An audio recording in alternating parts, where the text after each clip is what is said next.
Lieutenant Rudolf Witzig, 6th Parachute Division. His foxhole-level account of the March 1945 collapse captures the raw immediacy, disbelief, and terror felt by frontline defenders when the Rhine, Germany's last barrier, was breached. You do not cross the Rhine. That was the rule, the unbreakable truth, the final line every German soldier, general, and politician believed would hold because it had always held.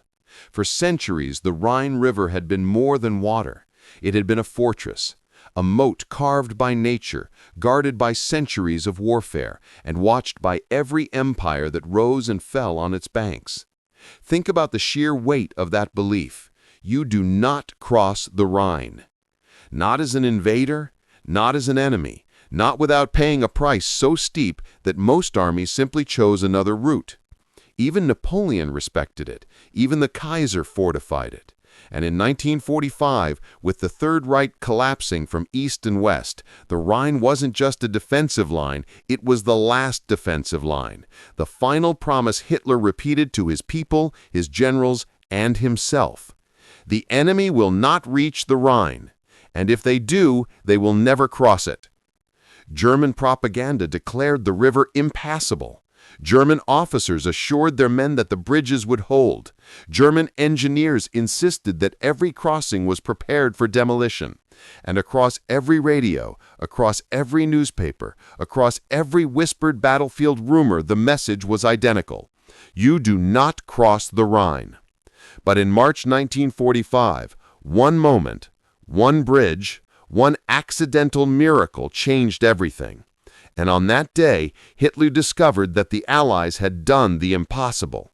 You are Lieutenant Rudolf Witzig, 23 years old, a platoon leader in the 6th Parachute Division. Born in Fürstenfeldbruck, raised in a modest Bavarian home, trained to believe duty comes before doubt. You joined the Luftwaffe in the early years of the war, dreaming of flight, only to be reassigned to the infantry as Germany's fortunes sank. You are young but not naive. You have watched units collapse. You have seen officers cling to maps that no longer represent reality. You have felt the front shrink day after day. By March 1945, the war has devoured nearly anything familiar. Your division, once elite, is now a patchwork of exhausted veterans and trembling replacements. You command 31 men on paper, 21 in reality, and perhaps 16 who can still pull a trigger with confidence. And now your orders are clear. Hold the Rhine. Hold it at all costs. Across the river lies the U.S. First Army, armored columns, seasoned infantry, endless artillery batteries. You hear their guns every night. You see their reconnaissance planes every morning. Their pressure never stops, never slows, never gives you a moment to breathe. To you, the Rhine is more than a line on a map. It is the last thing that keeps the war away from your hometown, your family, everything you know. If the river falls, Germany is open. Bavaria is open. Your home is open. You believe the engineers will blow the bridges. You believe the fortifications will hold. You believe, because you must, that Hitler's promise still means something, even here, even now. But at dawn on March 7th, 1945, as you receive reports of American armor approaching the small town of Remagen, you begin to sense the truth. The Rhine will not save you. The Rhine will not save Germany. And you, standing among exhausted paratroopers with frostbitten hands and mud-coated uniforms, are about to face the moment Hitler swore would never come. March 7th, 1945, 11 a.m. A runner arrives at your makeshift command post, a collapsed farmhouse outside Remagen. He is breathless, pale. He struggles to form words.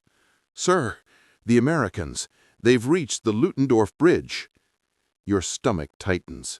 The Ludendorff is the last intact rail bridge across the central Rhine.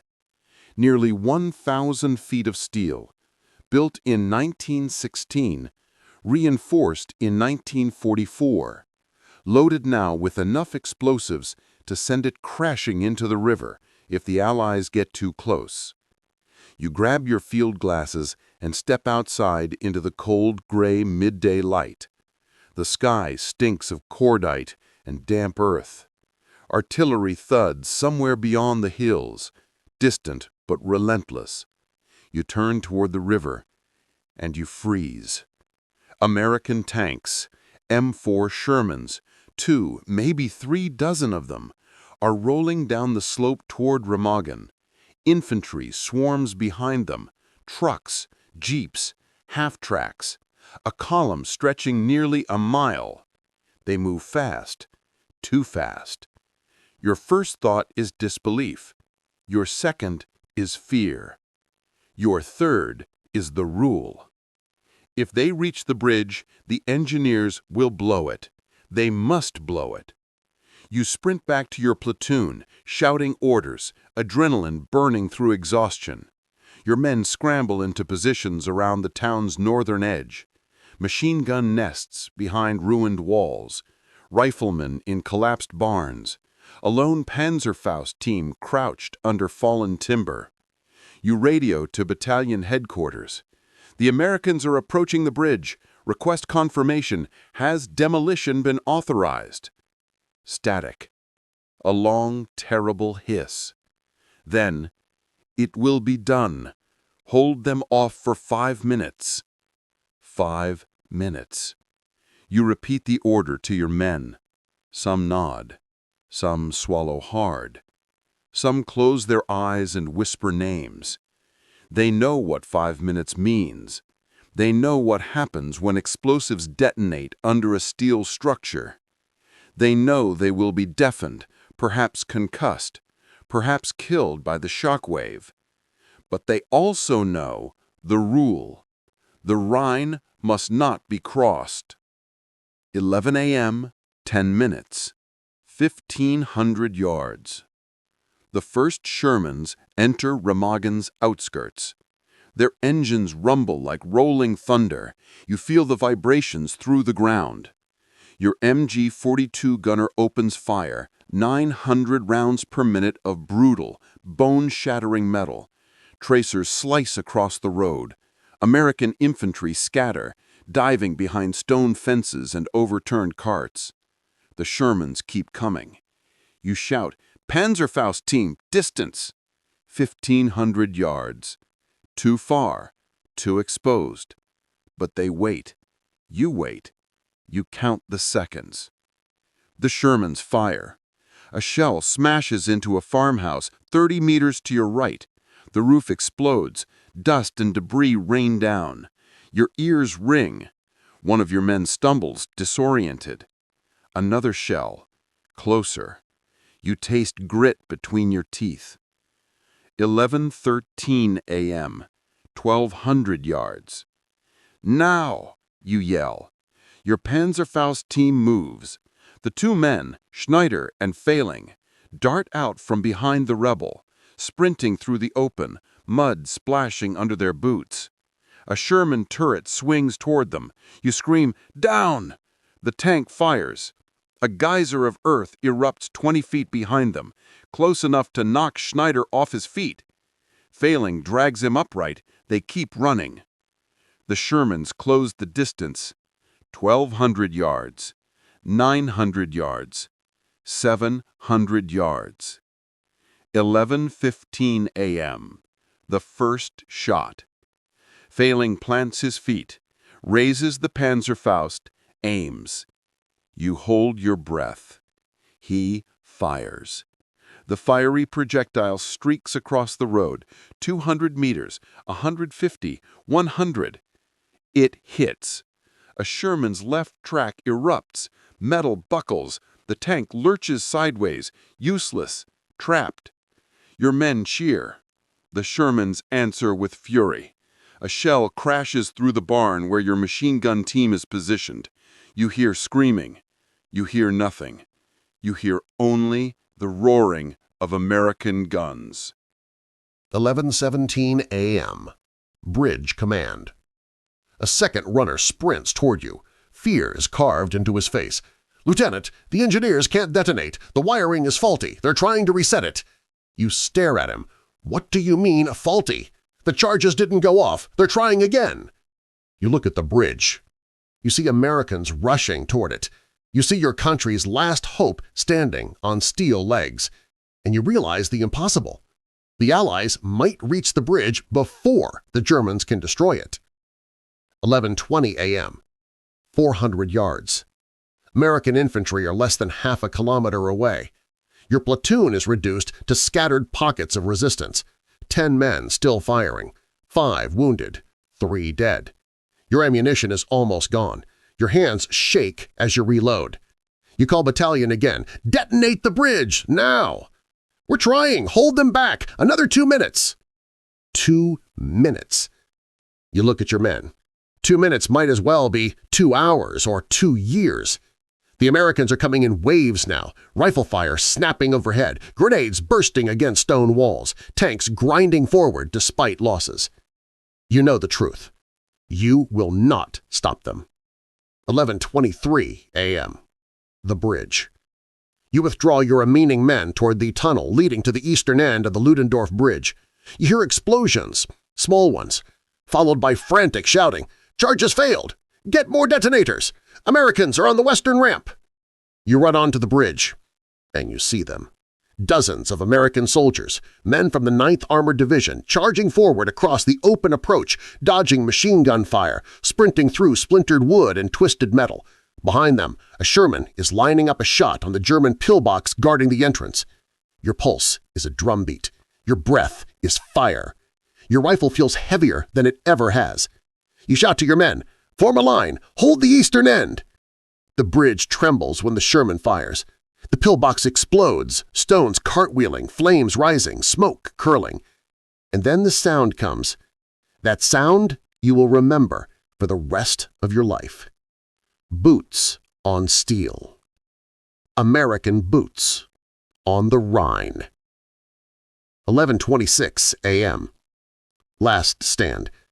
You fire until your rifle bounces, empty in your hands. Your men fire until their barrels glow. You hear the screams of wounded paratroopers. You hear the shouts of advancing Americans. Another German officer runs past you, shouting at the engineers, "Detonate the rest! Blow it before they reach the span!" The chief engineer answers, "It's too late." 11:28 a.m. The unthinkable. American soldiers reach the midpoint of the bridge, halfway across the Rhine. You blink. This cannot be real. This cannot be happening. This is the moment Hitler said would never come.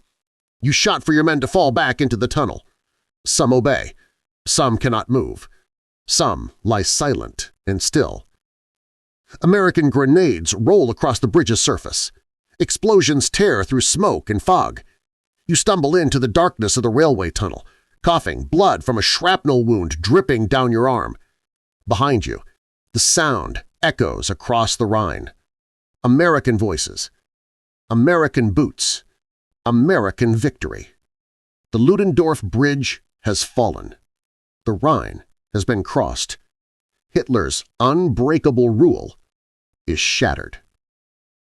If you find this kind of forgotten history as fascinating as we do, we'd be honored if you'd hit that subscribe button. We believe these stories of courage, sacrifice, and hard-learned lessons deserve to be told, and by subscribing, you help ensure they aren't forgotten. Berlin, Wolfschanze, March 7th, late afternoon. Thick curtains drawn, air stale. Maps clutter the walls. Phones ring unanswered. A trembling adjutant steps forward. "My Führer, the Americans have captured the Ludendorff Bridge at Remagen." Silence. Hitler does not blink. He does not breathe. His left hand twitches. He whispers, "Impossible." The officer repeats himself. Hitler's voice rises, not in anger at first, but in disbelief. "Who authorized the demolition? Why did it fail? Which commander gave the order to retreat?" His rage builds into a storm. He orders executions, court-martials, demotions. Himmler is summoned. Jodl is berated. Rundstedt receives a tirade so violent the walls shake. But the truth is simple. American troops have crossed the Rhine. Back at Remagen, you, Lieutenant Witzig, hear the news from a medic bandaging your arm. They crossed. The Americans crossed. You stare at him. No words come. Because you understand what this means, not just tactically, psychologically, strategically, emotionally. For Germany, for Hitler, for the war, the end is no longer approaching. The end is here. What Hitler does not know, at least not yet, is how catastrophic the crossing truly is. For the Allies, capturing the Ludendorff Bridge is not a symbolic victory. It is a strategic earthquake. Within 24 hours, over 8,000 American troops cross into Germany's heartland. Engineers race to reinforce the bridge with steel beams and floating pontoons. Anti-aircraft units ring the approaches. Artillery batteries move into position. Tanks follow. The crossing becomes a flood. Within 48 hours, nearly 20,000 troops are across. The Germans launch desperate counterattacks, artillery barrages, airstrikes, V-2 rockets, but nothing stops the flow. The air attacks are relentless. 70 German aircraft, 368 bombs dropped, 24 direct hits on the bridge. But the Ludendorff holds. The Rhine, Hitler's undefendable natural fortress, has been breached. And not by an elaborate amphibious assault, not by overwhelming naval bombardment, not by weeks of planning, by accident, by improvisation, by the courage of the 9th Armored Division, and by the failure of German leadership and engineering. Within 5 days, American generals realized something extraordinary. The Remagen crossing has allowed them to outflank German defensive lines, stretching almost 300 miles. Armies pivot south, armored columns roll east, the German front shatters, entire divisions surrender. Cities fall in hours, not weeks. And Hitler? His fury becomes paranoia. He orders the arrest of every officer involved in the bridge's failed demolition. 4 are executed, dozens imprisoned. Entire units are blamed. None of it changes the truth. The Rhine is lost. The war is lost. And the ripple began the moment American boots hit steel. Days later, you sit in a makeshift aid station, your arm bandaged, your uniform torn. You are exhausted, hungry, dehydrated, numb. Around you lie soldiers from Cologne, Bonn, Remagen, and tiny villages no one outside Germany will ever know. Most are no older than you. Some are younger.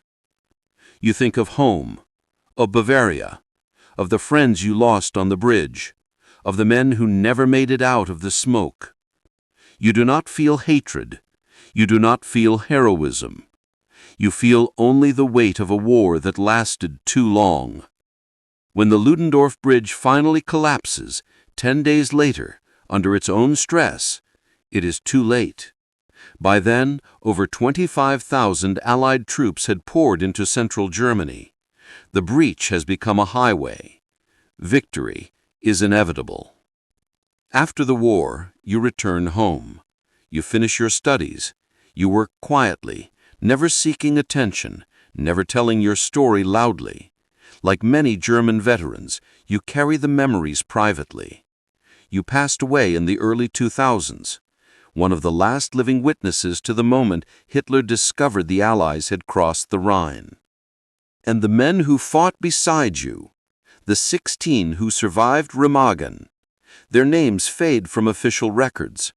Their stories remain in footnotes and archives, but their experiences, fear, courage, disbelief, are the threads that weave the reality of war.